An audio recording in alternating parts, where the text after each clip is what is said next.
Olá, graças e paz, mais uma manhã com vocês neste quadro Café com Reflexão. Esta semana eu vim falando para vocês sobre avivamento e hoje, sexta-feira, último dia da semana, talvez eu ainda queira estar falando um pouco sobre avivamento, mas um avivamento que de fato possa nos trazer a consciência do significado da palavra, o que é ser avivado. E quando a gente fala de avivamento, como eu falei para vocês, por mais de 250 vezes acontece no Velho Testamento, somente 7 vezes no Novo Testamento é mencionado o avivamento, mas o ato do avivar no Novo Testamento ele é algo contínuo também. E para mim, um dos trechos que muito fala sobre avivamento é Gênesis capítulo 5, versículo 21 a seguir, que talvez para vocês, à medida que eu ler, vocês não vão compreender, mas à medida que estiver discorrendo, vocês terão uma abordagem, uma compreensão melhor. Diz assim a palavra de Deus: Enoque viveu 65 anos e gerou a Matusalém. Andou Enoque com Deus depois que gerou a Matusalém 300 anos, gerou filhos e filhas. No versículo 23 diz: todos os dias de Enoque foram de 365 anos. Enoque andou com Deus, então ele já não era mais, porque Deus o tomou para si. Enoque, ele está vivendo aqui um aspecto de contradição na sua própria geração, porque o mundo é um mundo que está voltado única e exclusivamente para os conceitos, neste contexto mesmo da fala de Enoque, quando a gente vai pegar o histórico, que estava voltado para aquilo que a gente vai configurar depois como sendo a própria realidade de uma nação, ou de um povo, ou de uma humanidade, que tinha trazido consigo um aspecto estranho, porque a Bíblia está falando: e viram os filhos de Deus, que as filhas dos homens eram formosas e tomaram mulheres para si, e com isto nasceram os grandes gigantes, ou os gigantes da época. E esta questãozinha, filhos de Deus com as filhas dos homens, é um debate teológico que já dura e perdura por séculos mesmo. E há os que dizem que os filhos de Deus estavam falando da geração piedosa de Sete, filho de Caim. E os filhos dos homens, ou as filhas dos homens, estavam falando das filhas de Caim mesmo. E há aqueles que dizem que os filhos de Deus eram anjos caídos. E as filhas dos homens eram as filhas mesmo de qualquer segmento da humanidade, independente se fosse de Caim ou se fosse até mesmo do próprio Sete. Mas a compreensão que eu tenho sobre isto está mais voltado para o conceito daqueles que trazem a junção do santo com o profano. Pegando aqui os filhos de Deus como sendo estes que foram criados para uma proposta de santificação, e as filhas dos homens como aquelas que foram geradas para um conceito único, exclusivamente de profanação. E sempre quando se fala de santo e profano, nós estamos trazendo aí um dualismo, podemos até trabalhar isto, ou um ambivalismo cristão também, porque ser santo e ser profano é alguma coisa que vai arremeter em nossos corações tão somente o temor de Deus e o não temor de Deus, ou aqueles que guardam a palavra de Deus e que de alguma forma andam de acordo com a palavra de Deus, e profano como aqueles que trazem qualquer proposta da negação da palavra de Deus. E o conceito profano na proposta bíblica é até um pouco mais extenso, mais pesado, porque o ato de profanar é o ato de profanar alguma coisa que é sagrado, e do ponto de vista do cristianismo mesmo, o profano é aquele que nega a ação e eficácia do sacrifício de Jesus e do sangue de Jesus derramado para os nossos pecados, para a remissão dos nossos pecados. E aqui a gente vai pegar justamente isto, Enoque, que está vivendo uma situação estritamente contraditória, porque então homens que tiveram junção com mulheres, do ponto de vista bíblico, estes homens, filhos de Deus, estas mulheres, filhas dos homens, nasceram os gigantes de época. Tem um termo bíblico mesmo, que a gente chama nefelins, que traduzido significa os guardiões, mas não é este o contexto que eu quero estar trabalhando para vocês e com vocês, mas sim que para termos em nós a consciência de um avivamento pleno e verdadeiro, nós temos que ter esta distinção absoluta do santo e do profano.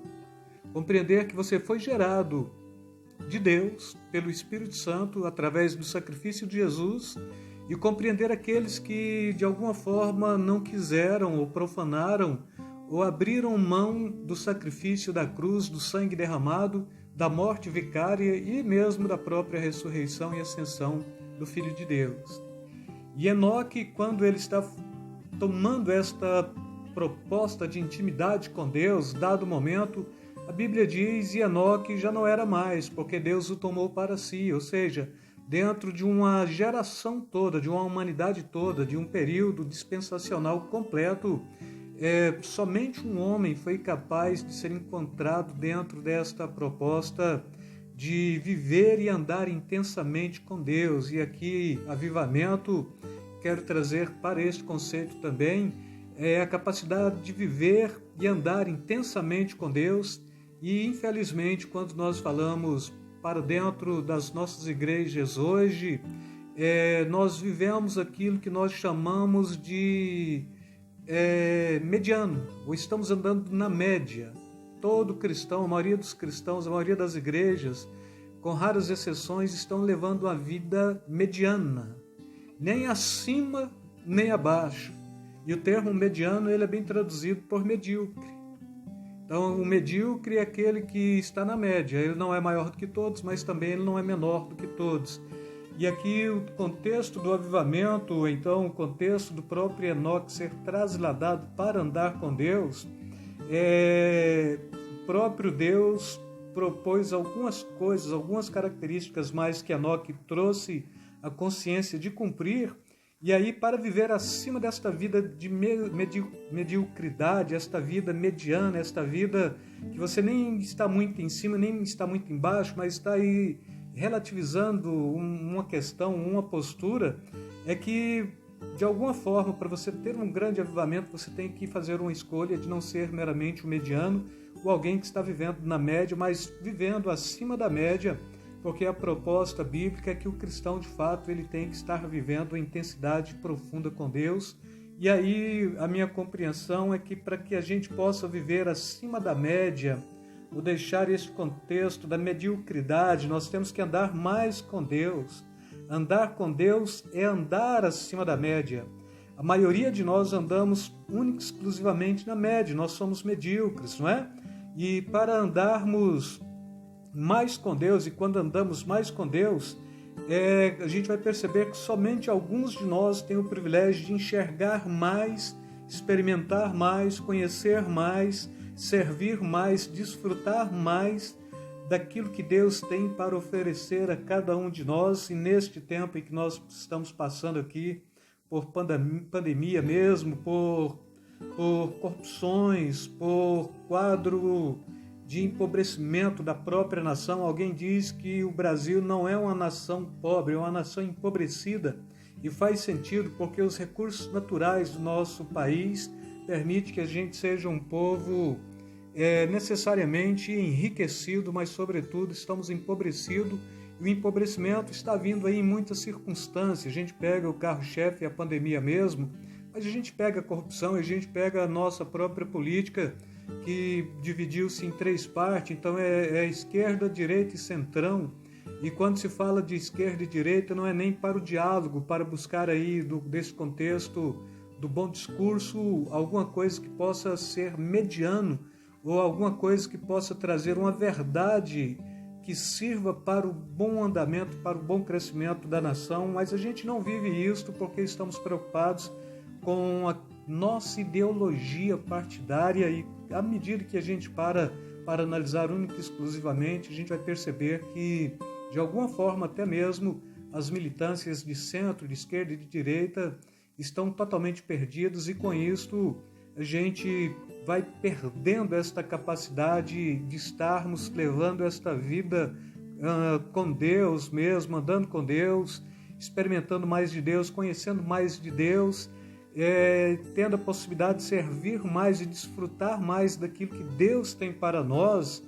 E andar com Deus, eu quero trazer 3 aspectozinhos bem simples aqui para vocês guardarem. É viver mais com Deus. Andar com Deus é viver mais para Deus, e andar com Deus é viver mais de Deus.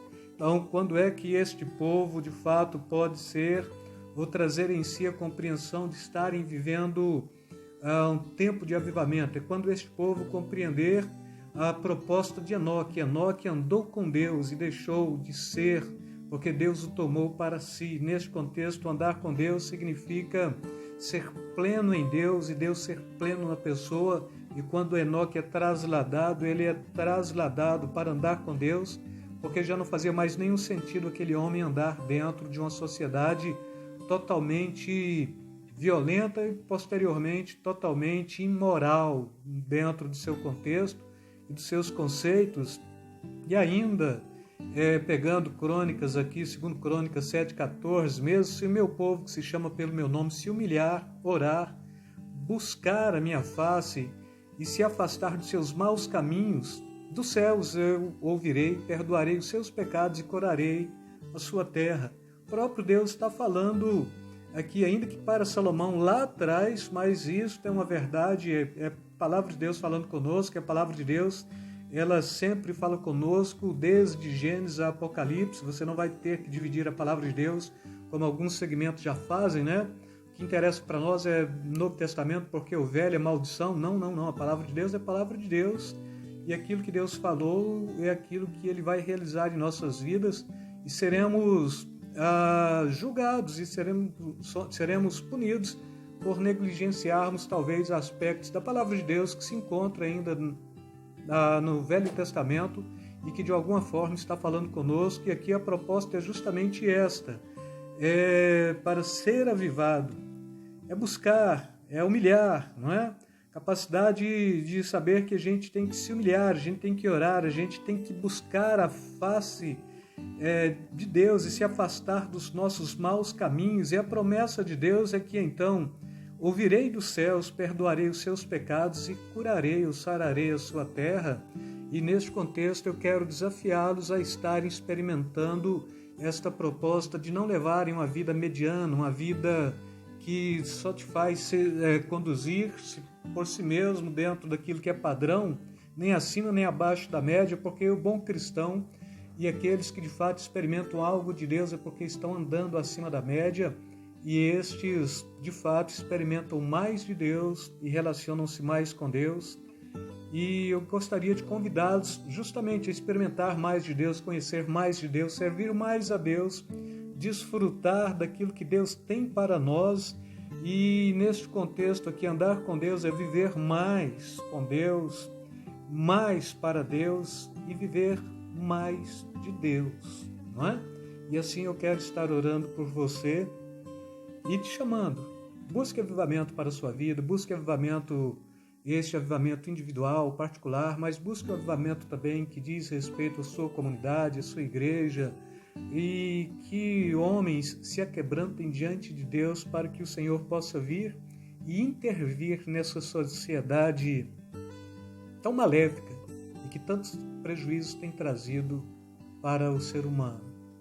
Senhor Deus, Pai soberano e amado, eu te louvo agradecido no nome de Jesus por mais uma vez poder estar na tua presença, te orando e clamando, Senhor, aviva sim a tua obra.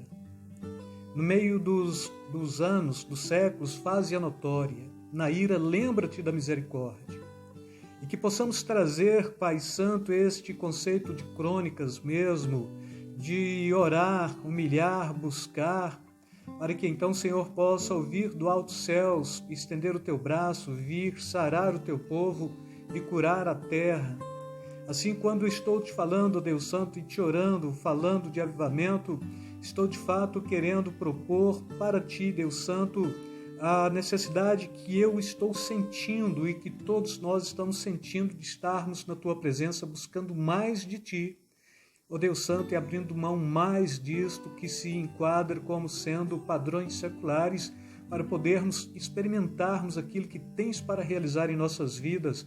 Senhor, e assim cura os enfermos, visita os hospitais, os leitos, as UTIs, e possa o Senhor estar trazendo um basta, ó Pai Santo, para esta pandemia também que assola os três poderes da nossa nação, o executivo, legislativo e o judiciário. Esta pandemia da corrupção, Pai Santo, que tem matado mais gente do que a própria Covid-19, de tal forma que possamos nos quedar perante Ti e acusarmos, Pai Santo, no Teu santo nome, aqueles que de alguma forma estão fazendo contrário à Tua vontade. Pois o bom servo de Deus é como João Batista. Ele não traz outra nomenclatura para o pecador, senão de pecador. Para o prostituto, senão aquele que está prostituindo.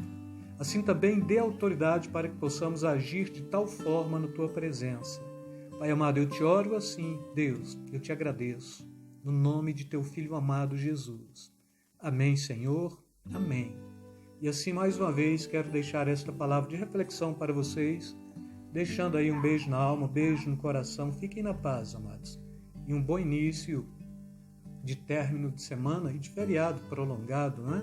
Fiquem na paz.